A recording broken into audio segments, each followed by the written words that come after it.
In the strangest reality of them all, CNN actually ran a segment criticizing Elon Musk and BigBalls. So this is a 19-year-old high school graduate who has used the unfortunate nickname BigBalls online. He is now working at Musk's behest inside Doge, and we looked into his background. And so we found several notable things, Aaron, one of which is that this individual has founded multiple companies, including one with another unfortunate name, Tesla.Sexy LLC, which he established in 2021. He would have been around 16 years old. I somehow doubt these two bitter old women in their late 40s woke up this morning thinking they would be discussing the efficiency of big balls in government. But here we are in 2025, where CNN constantly finds themselves out of their element, convincing their viewers that Doge, the governmental organization named after an internet meme, protecting their tax dollars like a guard dog, is somehow a bad thing. So now you look at these young men who are now in data and in the private information about maybe hundreds of millions of American citizens as young as 19, the big balls here. I'm curious though, Kara, how well does even Musk know these young men, do you think? I have no idea. I think there is no vetting whatsoever, as you can see, that's taken place. It took Katie and the really great team. Wired has done an astonishing job here. I could make a joke that's probably why he was hired for all this ridiculous nonsense and other nefarious things. I love how they have a panel of 3 old ladies that openly know nothing about Doge, but they still have to try to convince their audience to be against it because it's an evil Elon Musk initiative. As I'm not exactly certain how any of these ladies got their jobs, and I'm not necessarily blaming DEI, but you'd think the editor of Wired, a magazine about technology, would know a bit more about the typical high-level programmer, a teenage male at that. As if she did, she would likely be a bit less shocked to know they named themselves after balls. And herein lies the problem. These older, out-of-touch NPCs have absolutely nothing in common with the people they're trying to communicate with.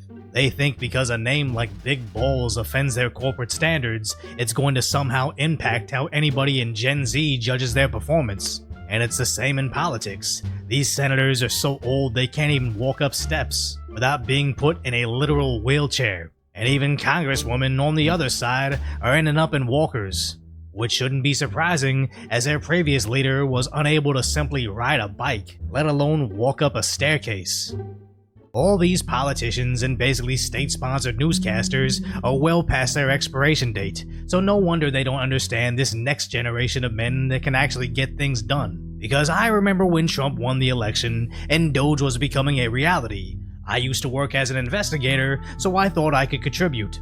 Until I saw the original Doge job posting, stating they wanted a few super IQ revolutionaries willing to work over 80 hours a week. I previously never saw myself past my prime, but I know I can't commit that much time to anything. I got my football league and baseball coming up, trying to learn how to play Fortnite with my nephew, and still crank out a few videos for YouTube. I got some adult responsibilities. But these genius-tier teenagers that haven't even started their careers, with all their energy and outrage at the system that buried them in debt, they're the perfect people to operate Doge and tear down the entire political establishment. And you need some pretty big balls for that. Something that the old crusty corporate NPCs don't have, let alone understand. As the Doge team actually receives sleeping pods as they're working non-stop, needing naps on site, discovering all sorts of mismanagement of our tax dollars. $6 million for tourism in Egypt. Like Egypt needs help with that. They have the pyramids. $2 million to help the BBC value the diversity of Libyan society.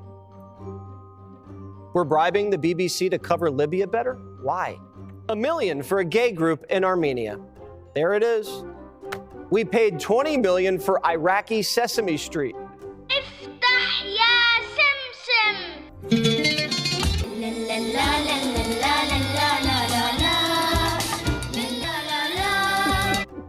You paid for Bert and Ernie in Baghdad. Weren't we just bombing these people? Now we're paying for their Muppet shows? Do you really think it costs $20 million to produce an episode of Sesame Street? You could hire Tom Cruise to play Oscar the Grouch for that money. Biden paid nearly $5 billion to unnamed foreign sources. Whoever's getting our money is so shady, our government can't even put it in writing. They just call it aid. USAID paid $235 million to the National Democratic Institute. Okay, well, that sounds benign.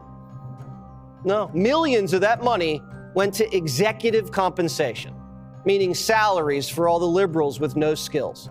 They've only been at it for about a week, and to be this efficient, I almost expect them to be a bit socially inept.